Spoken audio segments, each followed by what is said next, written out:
been a Nice to long time. nice to see you. I love your you're in a beautiful studio there. You know what this is actually? It's a picture. Well, it's virtual reality because I, like everyone, am trapped in my room most of the time. And so I've been learning how to play with green screen and been making videos and learning about Final Cut Pro and all that. But this is a picture of Mahogany Lounge in Calgary, Oh right? wow. The jazz, live jazz venue. I love it. I I just want to fall into it. And It's such a wonderful stage. I just want to fall into it. Thanks for, agreeing That's to what that is. Yeah, that's what that is. yeah, Sorry. thanks for agreeing to join me today.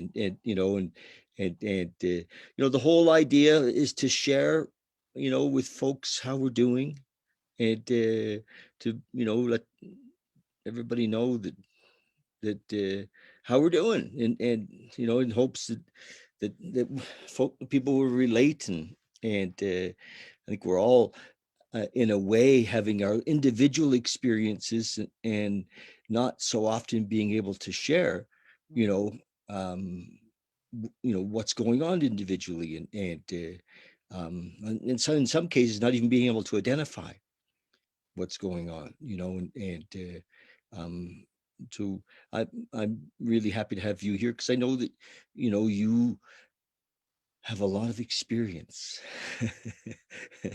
You have- you Yeah, know, that identification piece really got my mind really thinking about.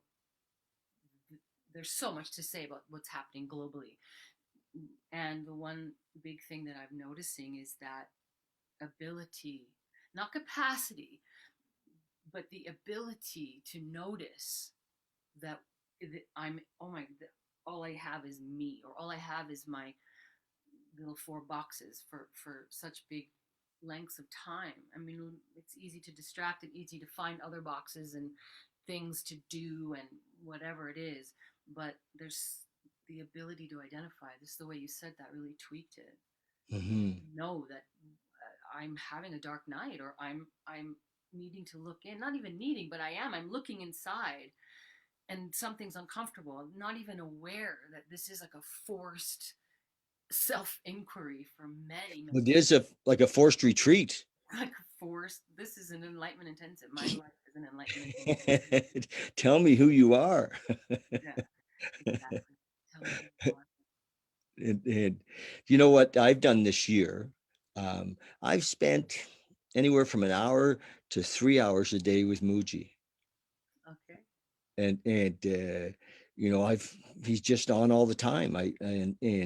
Um and sometimes uh like I have this my experience is that if I get to hang out with people who are of high vibration, your Dr. David Hawkins or your Eckhart Tolle's, your Ram Dass's or Muji's or Alan Watts, and which are all super available to us right now on virtually, even though that some of those guys are gone.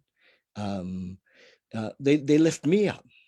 They and so Hawkins, I know, I think you know Dr. David Hawkins a bit, and Hawkins had a scale, of 0 to 1,000, and I think I've spent a lot of my life in the lower realms.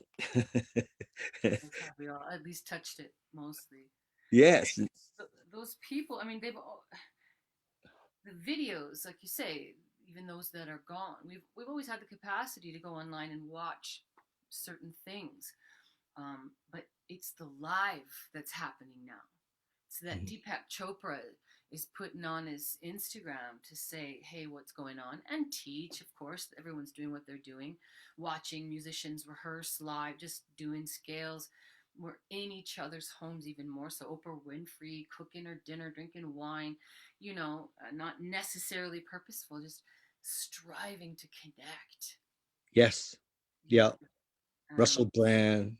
Russell Brand, I love It's just, and that's who shows up actually on my feeds, who, is folks like that. And so this last year's been amazing for me in a way that I mean, and a lot of it started actually with you and Trevor at that last Enlightenment intensive that I was at in Ravenna. the Oh, fall of right. 19 2019, and where the clarity that I was not my story and what that really meant came in, and then Muji has just nurtured that, and now it's so obvious when I drop into it. Go ahead, sorry. But just that the stories are the layers of stories are becoming more and more apparent as well, right? Yes. As we are under a forced retreat, particularly last year, and for some now this year again, where more is being stripped away. Things we would never think to strip away are suddenly stripped away, and the identifications and the desires and the needs and the wants, and also the corners of crazy train that are, really have the opportunity to clean out the closet. And I do notice the wanting and the wishing for high vibration by some, when where I hope that there won't be spiritual overrides. I hope that there won't be the like, I need to make it better, when because I'm a shadow walker, and that's what you did when you came and spent those 4 days with us in the woods. It's shadow walking. It's really taking the flashlight and uh, looking at the deepest, darkest corners of the psyche. And to find out for me that that really isn't me, that I can just let that all go, you know Well, and just I don't know if the word "just" let it all is a, in anybody's state, but just let it go. you have the opportunity to let it once you find it and Yeah. actually see it. There's like the my teachers have said, you have to know where you are before you can get where you're going, right? Yes. And so it's hard. So, I don't want to look at some of that. Yeah. Yeah. and, Cleaning out and the boxes.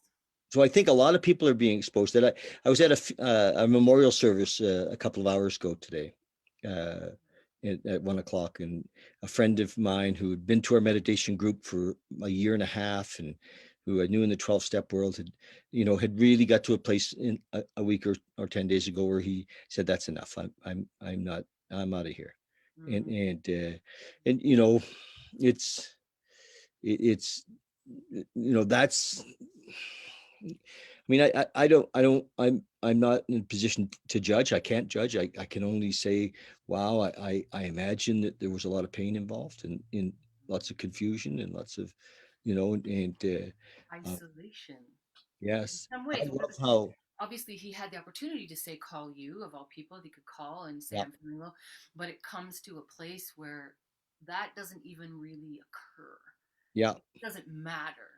hmm, Not that he doesn't love you, but it's like it can't. It's just not even there. The darkness is so dark yeah, that the thought that a conversation with a friend might help doesn't often yeah, have meaning in those yeah. dark And corners. we were all taken by such, uh, surprise. It was like, oh my gosh, I've actually had to look at the whole idea of suicide and the shame that we as a society place around it, that often family doesn't even want to admit that it happened, and Well, that's kind of what I'm pointing at when I say the spiritual override, mhm, because if you can't come through it in pieces, in moments, with truth, with the supports, with the little bits, then the pressure cooker can become too much. yes, you And we you're don't. great at reaching out.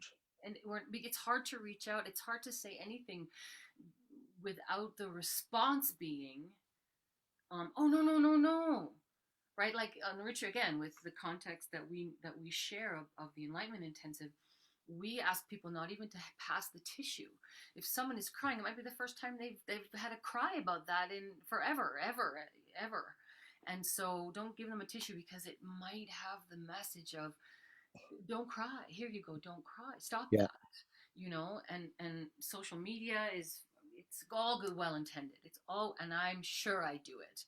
It's just that I've noticed it more so lately when I walk through. I had my brother died, and I've had people around me dying and sick, and everything, and the news and the media and the global catastrophes on top of the things that were happening before. I mean, Yeah. people are marching about, with half of all the us frontline people are like, now you're that made you march, like all the shit that's been happening, and that's what made you get off the, go outside. But anyway, um, the point just being that if when people post something on social media or tell their friends or tell their family, and the response is, but you have so much to be grateful for. Yes. Yeah. Yeah. Yeah. Pray, meditate. Yeah. And then it shuts down the conversation, Yeah. right? I hear you. Yeah. When our job is to listen.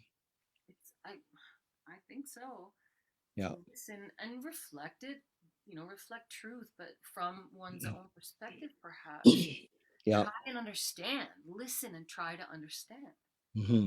You know. Hmm. Yes. I get, I mean, I do a lot of work in this area. So I literally, I'm blessed with calls almost every day from people who are, you know, um, wanting to share or asking questions. Many of them, the question is, how do I, build a relationship with a higher power? How do I find God? And what is God? And usually what is God is where I take them back to, and so it's a great time for that. The discovery of the self-realization, who we are Hmm. is that. And it's a beautiful experience. Hopefully, it's easy to get caught up in the outside world, isn't it? Around whatever money or the conspiracy theories or Well, and it's important to be conscious of that. It's when the mind believes it to be true and the rest is forgotten. When the yes. love is forgotten, for example, when the light is abandoned, when the nurturing is, belittled, and anger takes over, and we stop listening again. We stop listening. And I work on front lines with children, um, and we don't tend to teach our children these things, right? If I had a way to a Christmas wish, I would wish that every person would sit and contemplate for a good part of their life what we are teaching our children Hmm. in everything. Look at anything, and just have that thought. What is that going to teach that 15-year-old, that 10-year-old, that 5-year-old riding in the car next to me, standing next to me, and how am I going to feed into that one way or the other? So it is important to pay attention to what's going on, absolutely. And yeah, the story, to identify with the story. I mean, I'm walking, shadow walking, and really dark night when music is gone. Music, I want to cry just saying it, right? I mean, we go online and we're practicing, we're trying, and we're live streaming, and jazz festivals are doing what they can, and music folk festivals and theater fest, all of the live things, and retreats, and people like yourself who are going online, and the identification and the fear of that is so difficult to relax the mind, for me to relax my mind around it. And the knowing, the intellect also knows that it will change things forever. There were things that will be changed forever. The ears of children. I watch babies in shopping malls and they're imprinting while the whole world is wearing a mask. I wonder what the ears are happening with music and how we're learning. I remember Neil Young was disgusted when, anything other than an album or live, but other, any recording other than a vinyl. And he was like, no, it's terrible. What are you doing? And I just go, oh, he's probably, I don't know. So yeah, live music, I miss it deeply. There's a visceral, for creatures like myself, there is a visceral longing to perform beyond the diva who likes to be seen, which of course I, I do, but it's the energy when I'm performing, when I'm playing my music, when I'm when I'm offering my heart, my gifts, my vulnerabilities, my truths, my perspective, my wisdoms. To do that on, it's just not the same. I'm sorry. On computer. We have a piano in the house, Oh, and note stuff. both of my roommates play the piano, My and piano. so it's often. Yeah, I see that. Yeah, the piano is often. It's in the garage actually, and Mm, it's a an older rebuilt upright. It's quite nice. Has a great sound, and so one of or the other of them is out there banging on it every day. And one guy is really good, re- nice. Really? really. And And is it cold? So it's heated, a heated garage. no, it's actually cold. We put a blanket around it, and they put a heater in there, and Oh, they warm it up to so their fingers aren't too cold. But you know they're enthusiastic when they're out there in the cold playing that piano. yeah. Well, just remember that there's aliveness to it, to an acoustic piano. So you Yes, don't let it be cold. In -20, make sure you're covering it. it doesn't like to be Your cold. mission song. Uh, well, we are working on straightening things out in the garage a bit, and I'd like to get it in the house, but it won't be till next spring now. You know, it's the whole thing about finding a place to put it because it's, you know, a lot of people have let go of their big pianos, eh? Yeah, And yeah. It's a you know, luxury for sure. I have one too in my new magical village that I live in.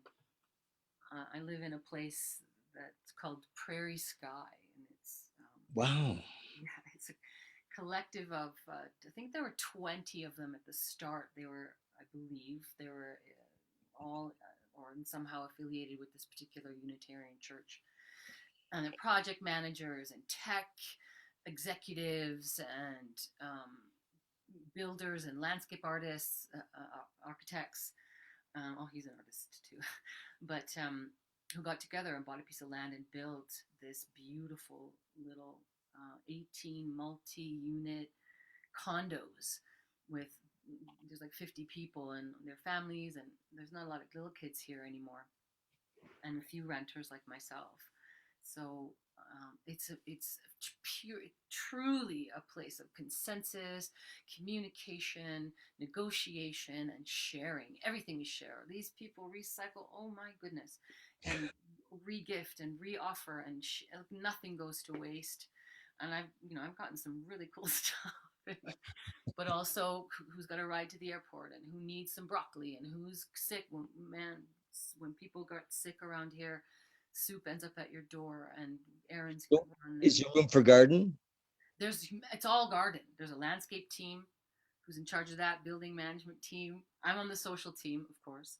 Yeah. But it's all garden. There's raspberry bushes all around the building, and in the spring, everybody has big plots in front of their condos that they know how to deal with, and balconies full of pots of things. It's Um, massively I beautiful. I talked yesterday online to Malcolm Saunders from the Lights Oh, Out, and Malcolm's really believes that inner city gardens are not just going to be a luxury, but a uh, need.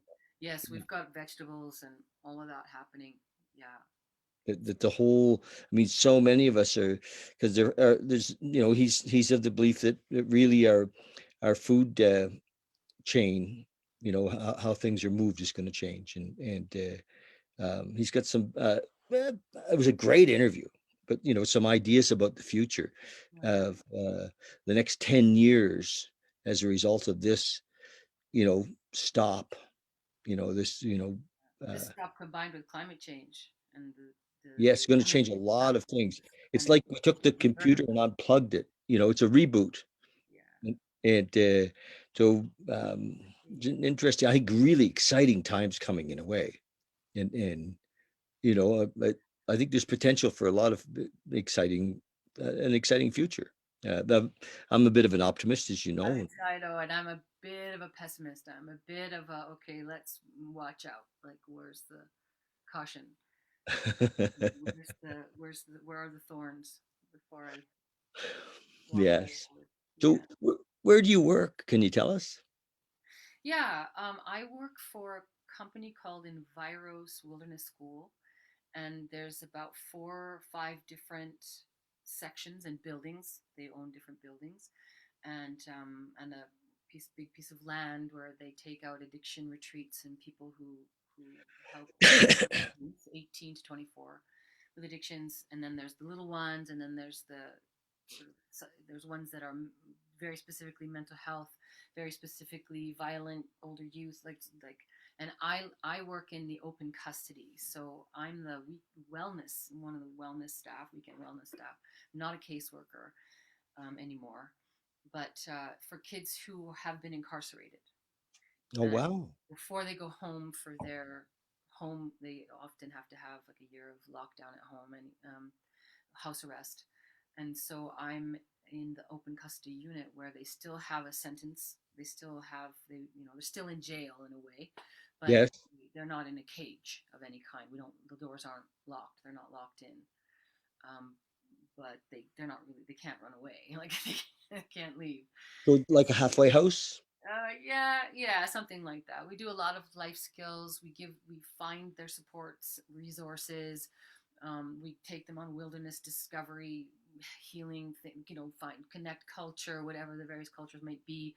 There's a school and a teacher that comes in the basement, and they live there, so it's residential that way. And there's always staff awake supporting therapists, and then people like me who come in and teach them how to cook and whatever it is that they might need to succeed in life, Wow. tutoring, whichever it is. Connect them with different people and resources that way. I do a lot of the breathing and meditation and dieting, as you can imagine, and play basketball and we talk, but I don't play basketball very well. But things like that. I live with them basically for 8 hours. In my as 8 hours of their life is me and my team. So yeah. Nice. How many would there be, like 2 dozen? No, no. There are its max capacity is 8 Okay. in our place right now. There's not that many because COVID is slowing everything down, including we don't want kids to run away in COVID, so it's harder. They have to have a higher level of capacity to come to us right now, so we don't get that many. um, yeah, so Okay. vulnerable, struggling, trying to make a better life youth, and I hang out with them. Well, I'm interested in that. I work part-time at Fresh Start now.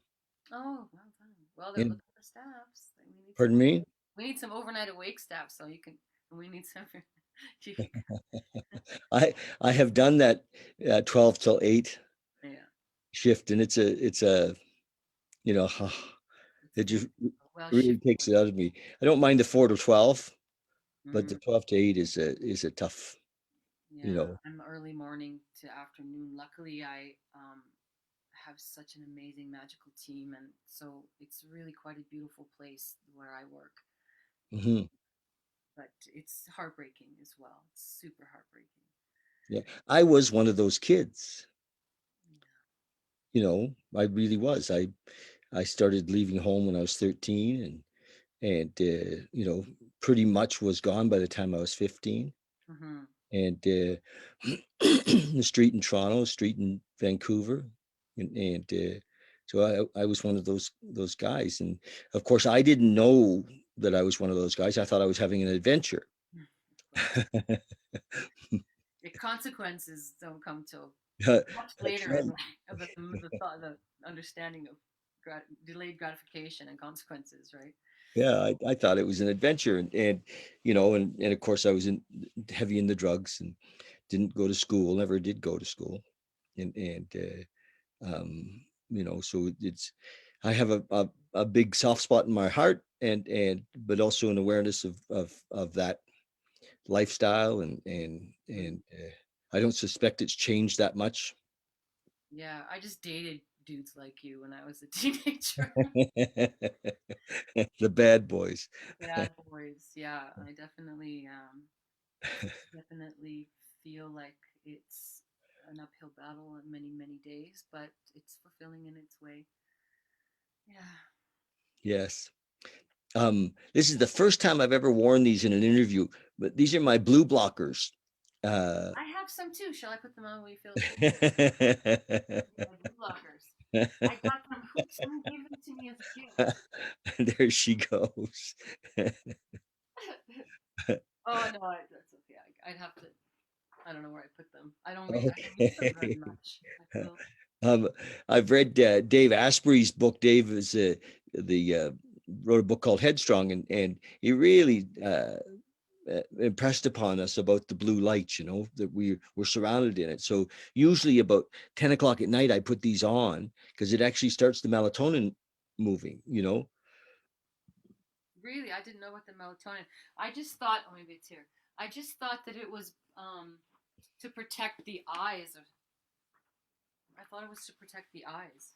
Well, I do have lighting. You know, like I have some real lighting that you would have in a if you're doing video every day, which I am, and so Yeah, I'm sitting in front of a pretty bright light, got and it. and that so this is yeah, this is actually feels pretty nice.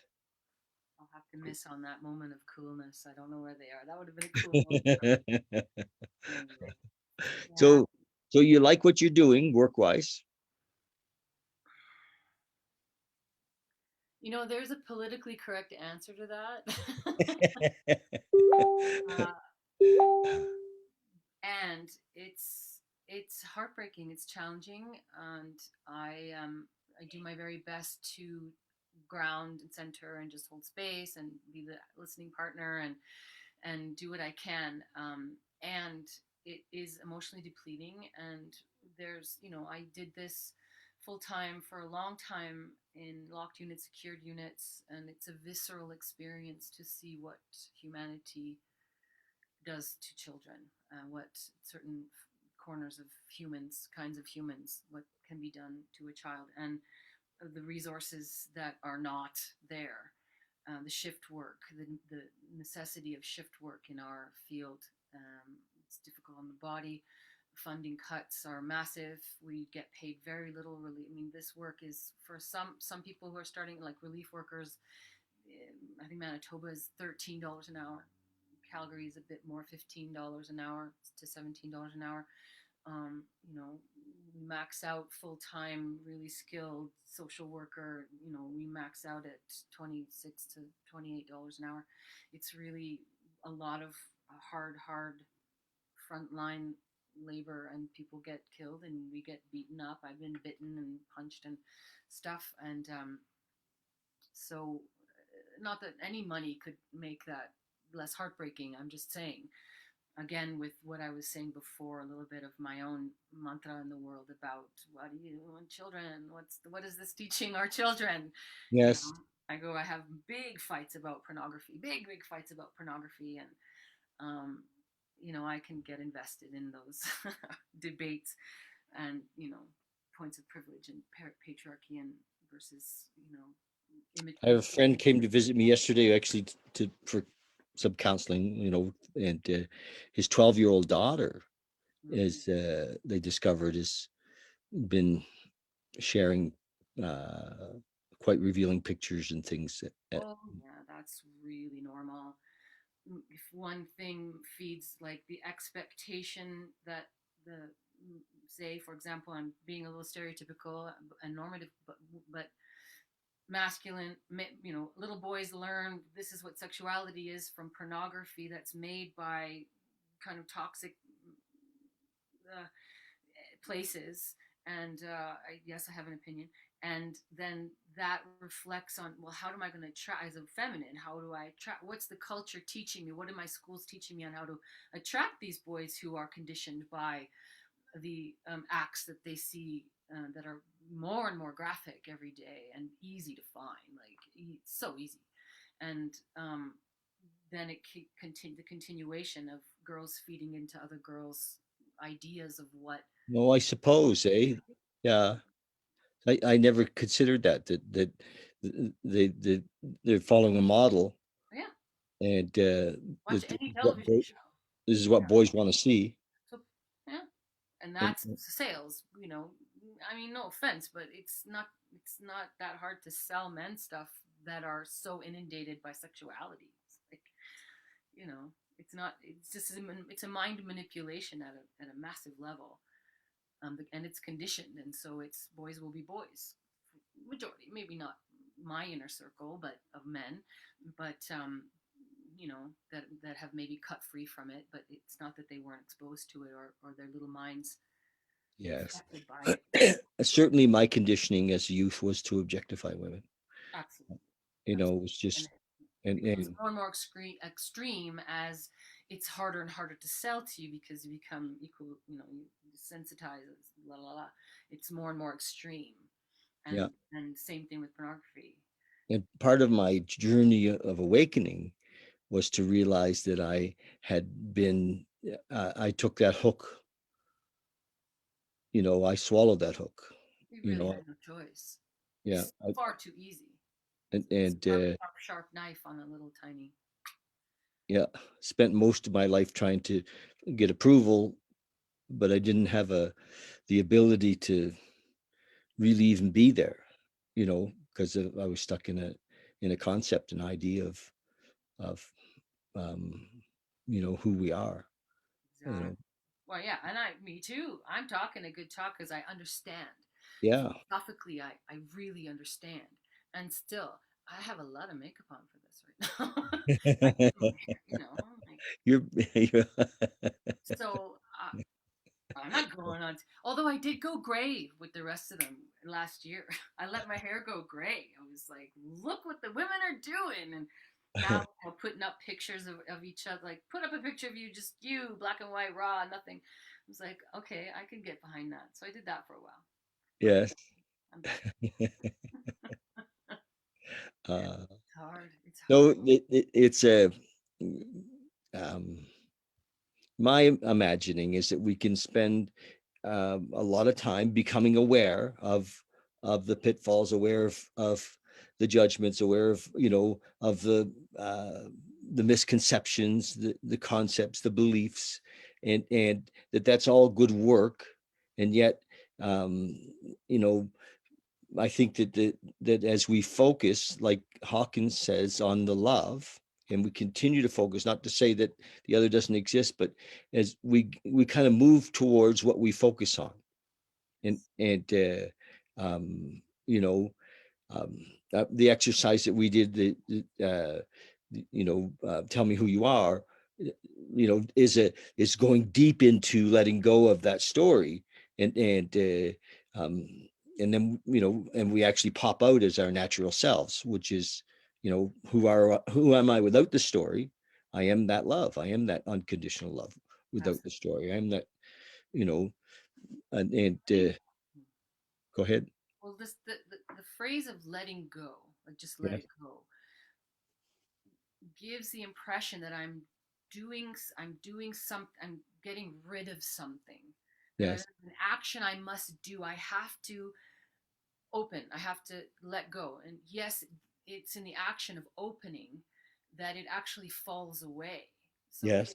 in my experience, there isn't an action of like, stop doing that, or don't do that, or that's wrong, or that's not your story, that's not my story, that's not it, that's do something else. It's the even in the deepest, darkest night, in the most frightening places, there is a way to love even that, you see. And so it's when we keep pointing back to the love, it isn't, in my opinion, it isn't pointing at just love, it's good, it's happy. That's not what we're talking about when we talk about love. Yeah. Fierce love is a thing, and also love is still there when it's horrifying. Love is there on the front lines of wars. Love is there when people are dying of COVID and they can't see their family. People, love is still there. So when we talk about let there be love, and love is all you need, like all the songs everybody's writing and talking about loving, As if we're separate from it.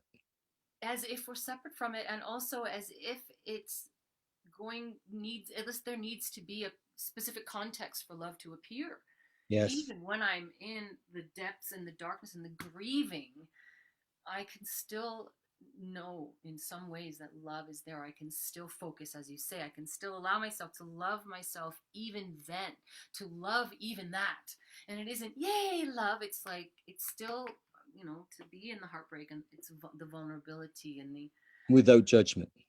It's the yeah, I don't it's and the and, judgment, like and even that. So for treating me, people out of the fear. the gentle way that I do it, I guess, is that when fear comes in quite strongly, Mm, um, I I use prayer actually. Prayer kind of brings me into the moment. mm, And you know, my concept of God is not a religious concept or from any training. It's just because sometimes I don't know what else to call it. You know, love. I can call it love. I can call it God. I can call it the moment. And but truth. when I'm experiencing doubt or fear or my story, which is always I'm not good enough, Mm, then my consciousness in the moment is you know, I'm like I become aware, and as soon as I'm aware, love is there. Do you know what I mean? As soon as I'm aware, not in an angry way, not in a chasing it away way, but just in a, oh look, there I am, you know. I breathe into it and it's like, oh, it melts away. And you know, and mm, so, I mean, the beautiful thing that's happened is that I don't stay in it anymore. It's not, I know consciously that it's not true. You mhm. know, I'm not that. Um, I am, I am actually, I am that love. You are that love, like you just said. We are that, and the rest of it is a story. Often even came from a story that didn't really even happen. You know, Mine just makes up. I know I can make some things up. it didn't. You know, a belief about myself from something somebody else said when I was 6 that Mhm. wasn't even meant the way I took it. You know what I mean? It's just it. So it's all a mirage, you know, and it's so beautiful to be not in that, you know, and then the mind, of course, my mind says, yeah, but you what? Okay, so you got to be doing something, no, you know what? And I actually find myself this year just sitting, you know, just like, oh, there's really not that much to do, you know. And it's okay to be, you know, not always, but it's okay to just be with what is, and you know, as if nothing's missing, just nothing is missing. Here we are, you know, in this moment. Beautiful. So yes, but I love what you said. Love is everywhere. Where is love not? Where is love not? Different aspects of love, and I love what you said about you use that word God because you don't know what else to call it. And I've often said things about those three letters, G, O, and D put in a row can make people kill. Um, all literally, and in the disagreement, and yet at least when I gather clan, when I gather with tribe, happily, luckily, um, I can have a knowing that regardless of what that word means to you, we can agree on what I'm talking about. Yes. Like we can agree on the essence of what I'm talking about. And, especially I want to be sensitive for those who've had trauma from different religious corners. There's so many of us have had trauma from a religious Yeah. faction or dogma. And and yet I don't know what else is most true. I don't know what else is higher power, maybe higher self, universal consciousness. There's words, but when I say God, there's something different that arrives, Mhm. and maybe some people have to chew a little bit longer to get to where I'm going, but I find that they arrive with me, and we can have Yeah. that conversation about what's even here in the computer between us. Yes. Yes. When I work a lot with newcomers, or you know, in the 12-step world, Mm-hmm. and I say to them, look, I'm not interested in you believing in God. What I'm interested in is helping you to have an experience, a knowledge of, an awareness of, a consciousness of, you know, and God consciousness. And they're like, wow, well, that's good because I don't believe in God. Great. I had something so cool from Glennon Doyle, a book she wrote called Untamed, and she's talking with her partner who has been traumatized by the church, and they're lesbians, and so because of that, and especially back in that day, this is in the 70s or 80s, they were traumatized by churches, and she says to her partner who's upset about something regarding a priest over there has done something, whatever, and God, I left God is what she said. I turned away from God when I left the church, and Glennon Doyle's response was, well, I think that you and God left the church. In that moment, you made a decision to leave the church with, and God came with you. It isn't Of in that course. building. Is kind of what I. Anyway, it's great. Yes. Untamed. I highly recommend it. No, well, that's beautiful because I think that many of us recognize that the peace that we have is this relationship with, like Eckhart Tolle said, in the moment. But we can call it the moment, but that doesn't really kind of do it. We can call it love, and I think that the more we talk about how different ways of that we got to that Mm-hmm. opens the door for others, and because when people are feeling alone and numbing themselves with um, drugs, alcohol, porn, food, all of the classics, then you know if they can just be still long enough to recognize who they are inside, who that essential belief or essential knowingness is deep down in every one of us. Yeah. We're learning to listen again and count. Listen.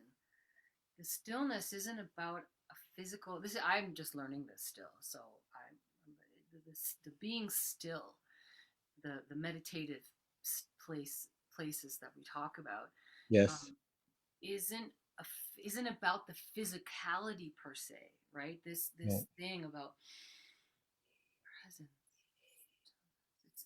Yes, it can look like that, but it's about the listening. It's about shutting up and shutting everything else up long enough that you might hear something new. You might experience that which we call God, or which we call Yes. depth of love, or your own like awareness. Yes, the mind is blah, blah, blah, blah. The practice is to keep, okay, that's happening and that's not going to stop happening. Maybe monks after 30 years, I don't know. I've never met anyone, but It goes on. Yeah. goes on, and it's Yeah. to learn that it's going on and let it go, let it release, and so it's, yeah, so it's just, again, it's about listening, I think. Yes. you know. Yeah. So isn't it that with the kids that you're working with? I mean, so much of what we do with each other is behavior modification. It's not really about fundamental change. It's not really about them finding themselves, you know, and whether it's kids or like most newcomers in the 12-step world are, no matter how old their physical body is, they're about 13. Okay. They stopped maturing at 13, and so I'm dealing with children as well, and and they're, to help them find themselves. It's interesting that I often I do quote Christianity sometimes, and Jesus said to his disciples, become fishers of men, because only drowning men can see us. Mm. And so there needs to be sometimes a level of desperation, that says, okay, I'm in trouble. I know I'm in trouble, and I'm not going to be able to manage this. I can't manage it. And that desperation moves us to to listen for that inside voice, to listen for that oneness, and like you've been a student, if you will, of this, for probably 25 years or longer. Yeah, well, I've been literally a student studying the work itself, the enlightenment intensive work and presence and mindful communication and contemplation. Yeah, I started with a degree in psychology, and then moved into crisis trainings and all the different things we learn Yeah. throughout that to be a good youth care worker, that we have to know physical and suicidal prevention and so on. And then into the enlightenment intensive work, the retreat facilitation, and supporting people through that massive conditioning and traumatic things that we hang on to that we believe are true, and all of that through to their own anchoring into an enlightenment experience. And so I've trained in that as well to the master's level. So yeah, there's been a lot of training, and as a participant, most of my training in this work has been on the floor as a youth care worker and as a participant on the floor of the dyad hall, facing myself again and again and different corners.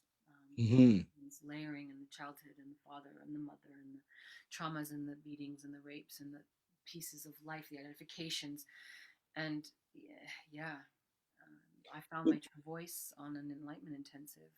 I just had this intuition, and I remembered when I was a troubled youth, several times there was an older woman like you who loved me in the moment, as a 13 or 14 or 15-year-old, whose love that, you know, um, opened the door, helped me to see, you know, and paved the path. And I'll bet that that's, really what you do. I hope so. Um, I hope so. And I've watched, these kids who come from dark, dark places and heroin addiction and trying to just figure it out. And there's a boy in my life right now who's really he's had an awakening experience through trauma, as you said, and then something else happened in his life that was massive, and I can watch him anchoring on to me and to the staff, and that's what we can do. Is okay. I got you. I'm watching. I can't fix it. I don't have the answers especially as a social services worker. We have very little power, very little money, very little resources. We're trying to make, Thanksgiving dinner from a turkey stick, drumstick or whatever, like, mhm. and it's a little magic powder and fairy dust half the time. And and he teaches me watching the like watching those ones, those young ones fight for their lives at times anchors me. So And love is is the all I can magic. do is love them. Exactly. All I can do is love them, and I love them Yeah. through food often. Yeah, I cook for them a lot. I mean, I play music for them, and we nerd out, and they tell me songs, and I like, oh, I don't like that.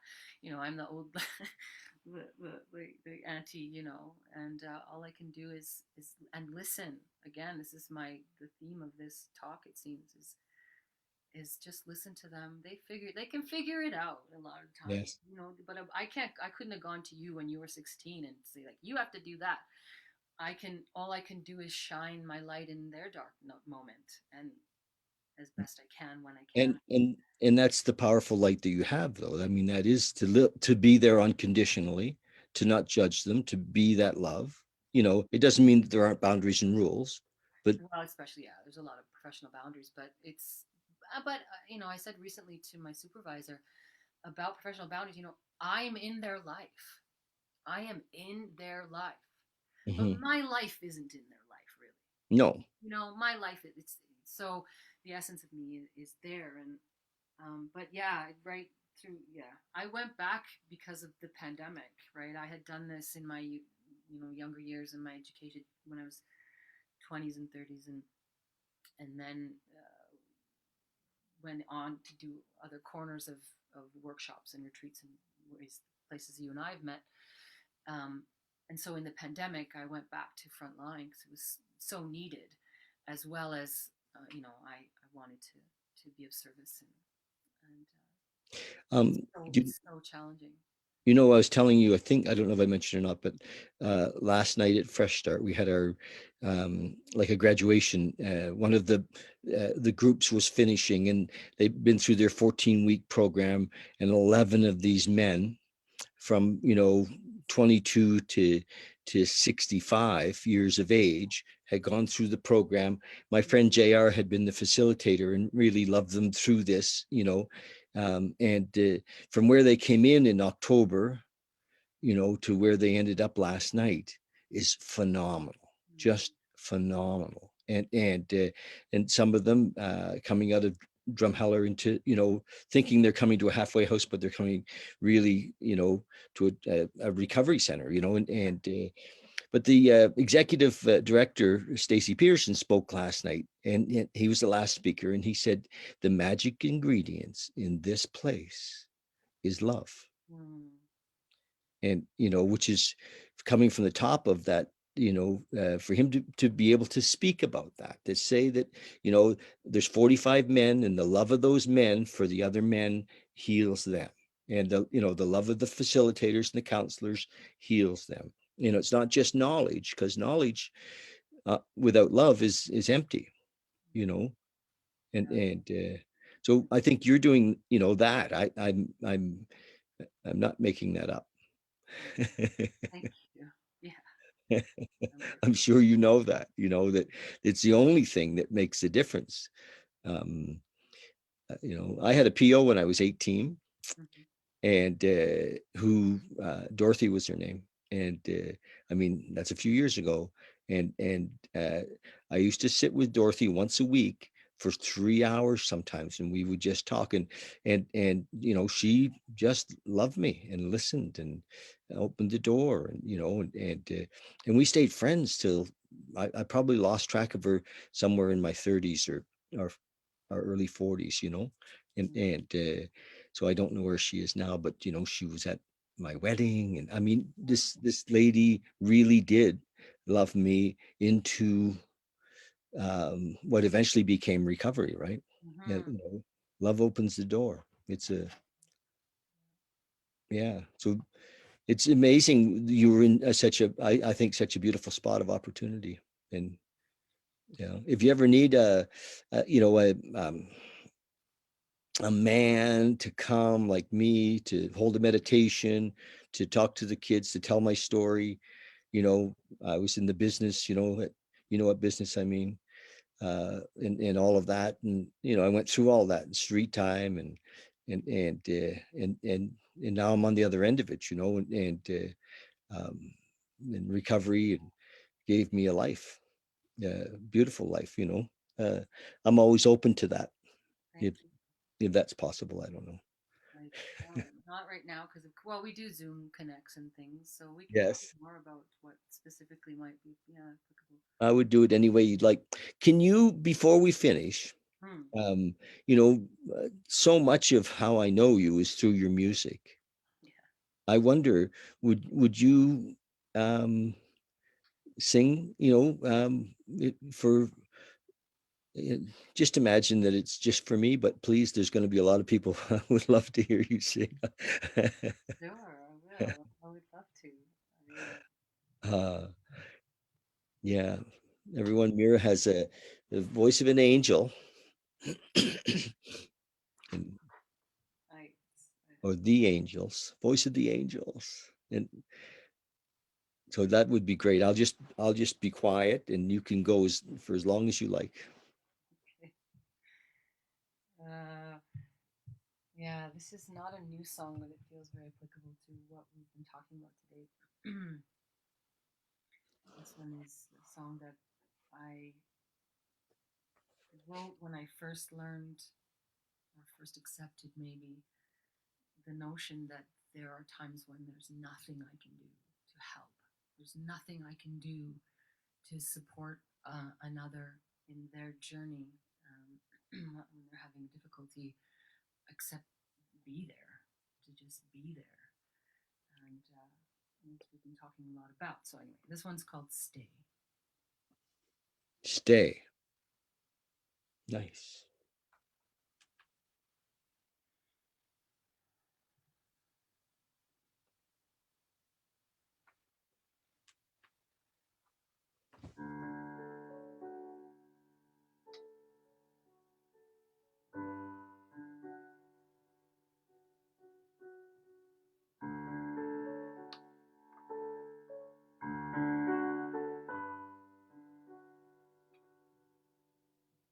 I'm here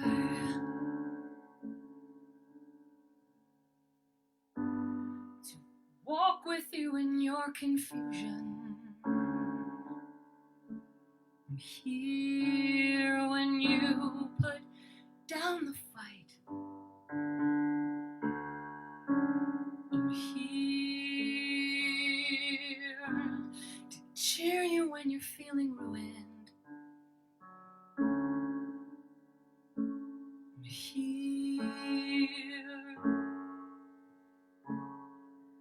dance when I can't stop them hurting you.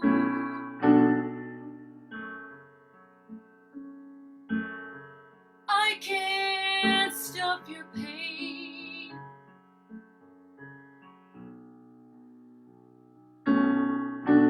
I can't stop your worrying. But I can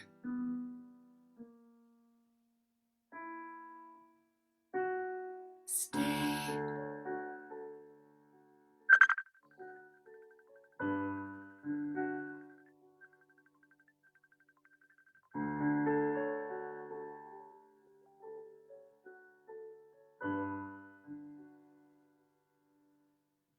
I'm here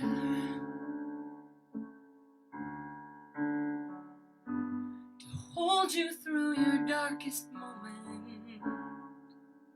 I'm here to help you through the night. I'm here until you find your own love story. I'm here to shine when I can't stop them hurting you.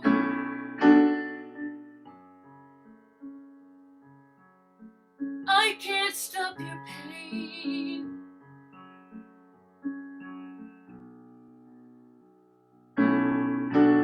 I can't stop your worrying. But I can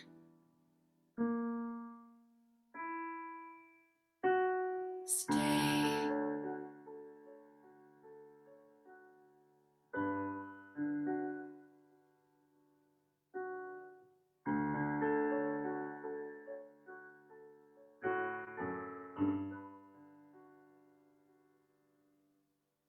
I'm here to hang on to when life gets stormy. I'm here and I believe in you. I'm here until your heart opens again. I'm here to sing when I can't stop them hurting you.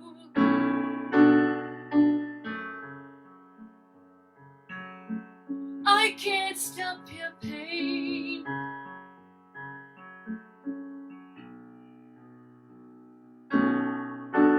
I can't stop your worrying. But I can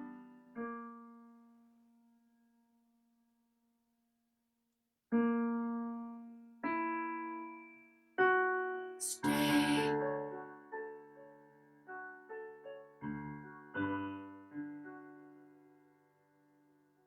Stay.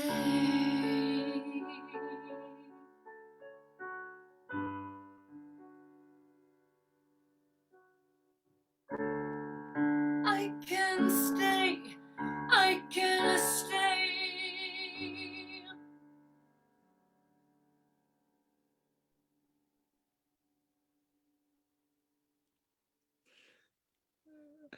That's beautiful. Thank you for listening. That was so beautiful. Mm. Thank you. Oh, it was nice to visit with you, my friend. It's been a while. Yes. Yeah. Thanks so much. Um, I'm sure it'll be face to face in May. Yeah. Yeah. Barbecue time. Okay. Love you so much. Love you too. Thank you, brother. Thank you. Bye for now. Bye.